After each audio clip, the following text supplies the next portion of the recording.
Hello, my name is Jennifer and welcome to another Sims 4 news video. This time it's all about this week's expected big game update that is preceding the high school years pack release.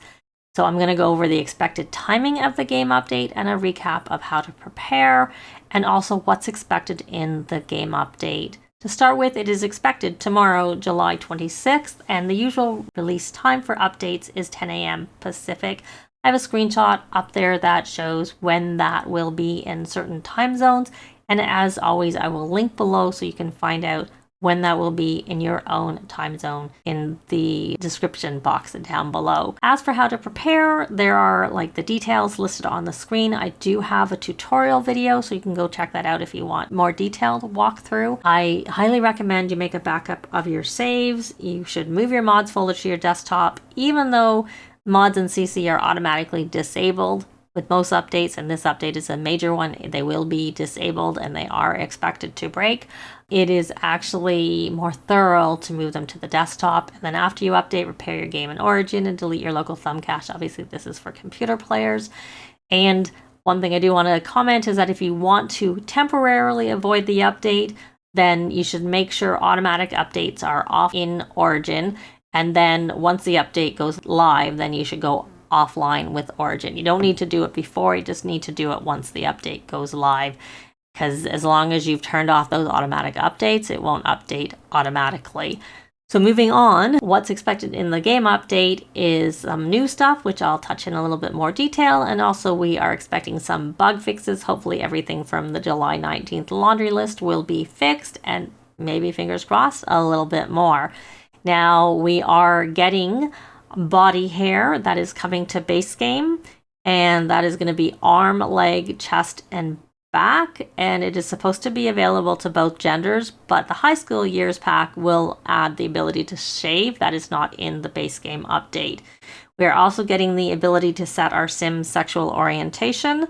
Now this is accessed from gender settings, which is available for teens and up, so that's where it's available. And note the default settings for that are what the game currently goes by. Just it didn't show it in the past, and now it's there, and we can obviously change it to how we want.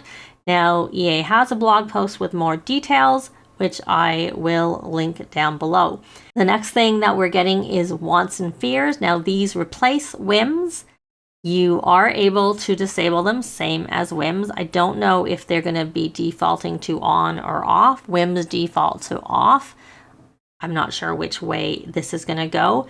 Now for the wants, which really seem to replace the whims more, you get 3 want slots, which we currently have 3 whim slots. And there are 3 types of wants: long-term, short-term, and situational. So they're going to be based on your traits and desires for the long-term and the short-term. And the situational will be based on, what's going on. If you go to a bar, your sim may have a want to have a drink. If you go to the gym, they may have a want related to that.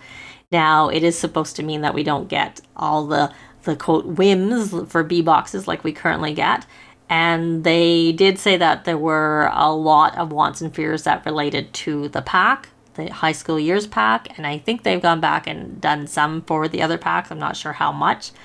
There is also the 1 fear slot, and you still earn points from them, similar to how we earn points from whims.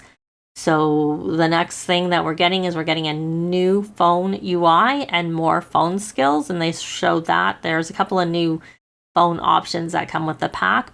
So what's showing here on the screen shows all of that, including what comes with the pack, but essentially the phone UI will be replacing what we already have, the options we have. It looks more like what phones look like today. It's modernized, so to speak. So, and the other thing we're getting is curved rooms. Now it's curved rooms and not curved walls. So you can't free build with curved walls. You have to use the rooms.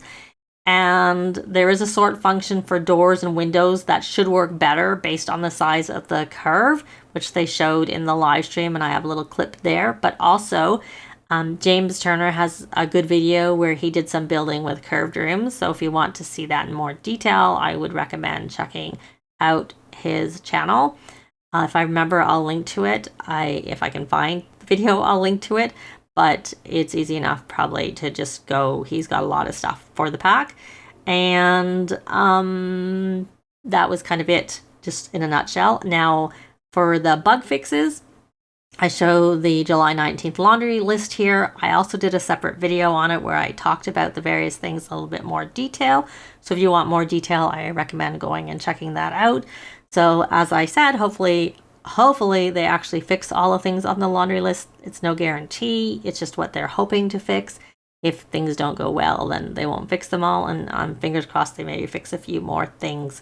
So let me know what you're most excited for in the game update in a comment down below. But that's going to be it for this video. Likes and comments are always appreciated and they really help with the algorithms. Thanks very much for watching and I'll see you next time. Bye!